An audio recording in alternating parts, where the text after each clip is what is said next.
Once a giant, always a giant. For me, it's only a giant. What's going on YouTube? Diggy546. Definitely hit that subscribe button if you're new. Like the video if you like the video. And I won't tell if you click that bell. But let's go ahead and get into this. So we have the Washington football team coming up. I think we have a really good chance at getting our first win. I've said this the last 2 weeks now. I've said this a couple of times of the season, but I really think that this is our chance to get a win and get a win convincingly. And if we don't build momentum on this game, then we can see ourselves going 0 and a lot of games. This is a very winnable game. This is a team that is in complete disarray. They just benched their quarterback that, 4 games into the season and you bench your second year first round quarterback who's learning a new offense. They put in Kyle Allen. It wasn't much better. He ended up getting injured, and then they put in Alex Smith, and he averaged like 2.2 yards per completion or throw. I forgot, but it was horrible.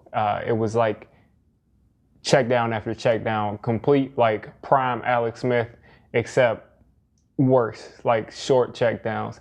So this team has to find themselves offensively. I think they'll be better than last week because they completely got neutralized. You don't expect a team to put up 108 total yards 2 weeks in a row. That's just not how the NFL works. I wanted to start off by first going over the team's strength. This team is very ferocious as far as getting after the passer, and this is why I predicted them week 1 to beat the Eagles with all of the injuries on that Eagles team and that offensive line specifically. We have an offensive line right now that is struggling. And they've got Chase Young and Montez Sweat, and Ryan Kerrigan isn't even a starter on this team. And he'd be our best guy. He'd be our best guy if he was here. So that tells you a lot about their defensive line depth. They've got Jonathan Allen. They've got so many guys on that line that can dominate at the point of attack. And if they win against us, that will be why they win, because that defensive line takes over and forces turnovers. They've also got that cornerback Fuller. He is a solid cornerback. Other than that, they've had some struggles. Landon Collins, of course, we know him. He's a tackling machine, not the best in coverage. You would like to see him try to match up against Evan Ingram or running backs like Dion Lewis or anybody, because he's usually not that good in coverage. And that's why we had to get rid of him. That's why we didn't want to pay him. Also, even though Alex Smith had a poor game last week and Kyle Allen ended up going out, Kyle Allen actually put together a pretty solid drive at the beginning of that game and got in the end zone running it. So that's something that we have to look out for. And Alex Smith, we know how accomplished he is in this league. And it might be only a matter of getting adjusted to playing football again. I'm not going to come into this game expecting both of these quarterbacks to play bad. So I'll expect some improvement from them. And then their pride and joy. The reason that people are turning on the TV in Washington, because of Terry McLaurin. This guy out of Ohio State has been consistent since last year, since he got in the league. And with poor quarterback play, no matter who's been in there, he's consistently gotten open, consistently caught passes.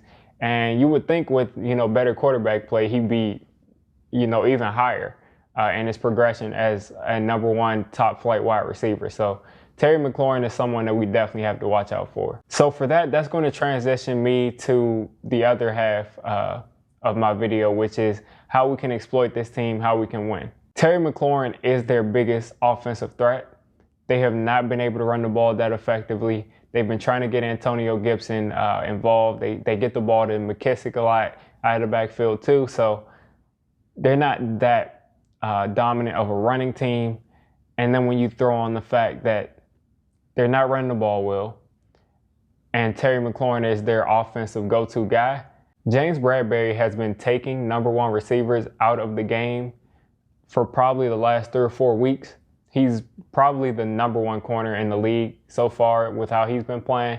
He's had pass breakup after pass breakup. He's just completely limited people. Amari Cooper last week, 1 catch for 8 yards on James Bradberry. Before that, Robert Woods kind of disappeared. He's consistently taking these guys out of games. So that is something that I'm very confident about. They're going to force the ball to McLaurin, so maybe he might do a little bit better than those other guys. But Bradbury, I'm very confident that he can limit McLaurin, and if they don't force it to him, he might completely take him out of the game. That's hard to believe, but Bradbury has been playing very, very well. Another thing is the fact that their offensive line struggled mightily against Aaron Donald. Newsflash, everyone does. But Aaron Donald he wasn't as dominant against our offensive line as he was against the Washington offensive line. And that tells you something. That tells you that they're a little weaker than we are in that interior offensive line. Nick Gates, a lot of Giants fans try to just throw stones at him, but they're not looking at the tape because Nick Gates might be, at worst, our second best offensive lineman with how he's playing this year. And he's not been doing bad. He hasn't been playing bad against great competition. The Washington center, Wes Martin, he had like a 26 PFF grade, which is ridiculous, against Aaron Donald. And we don't have Aaron Donald, but we have another guy who's 99, who's like Aaron Donald light.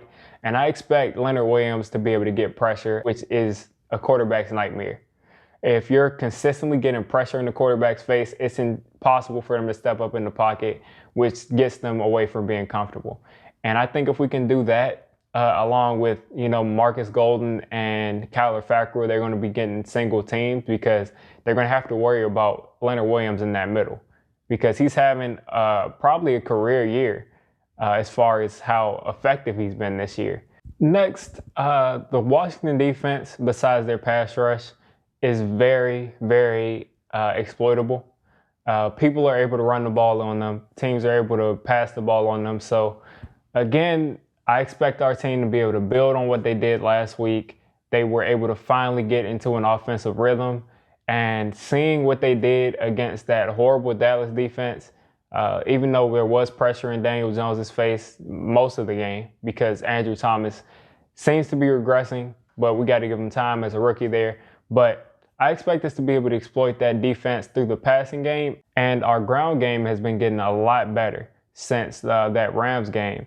And I think we started with like 120 yards against the Rams. Last week we were able to run the ball pretty much at will, and I think we'll be able to do that again. So passing and throwing, I feel comfortable about attacking this defense. The only caveat is if Chase Young doesn't wreck the game, or Montez Sweat doesn't wreck the game, or Ryan Kerrigan doesn't wreck the game. We know how great he is at getting in and forcing fumbles. Daniel Jones is known to fumble the ball. He's known to turn over the ball, and that's the only way we can lose this game. Even with a turnover from Daniel Jones, we still should be able to come out with a win.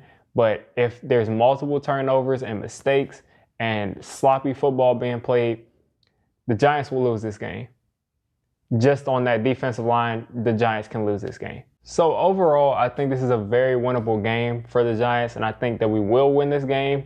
And this is our only chance of building any momentum going into the next couple of games. Next Thursday, we play Philly. So we need to go in there with some momentum, because if we come off of momentum and, start building on wins, then we can get some division wins, not even for the playoffs, but just to make the fans happy. Because right now the fans are on these guys' backs, and it's going to continue to get worse and worse. So if you made it this deep into the video, definitely hit that subscribe button. I make Giants content, NFL content, so all NFL fans are welcome here.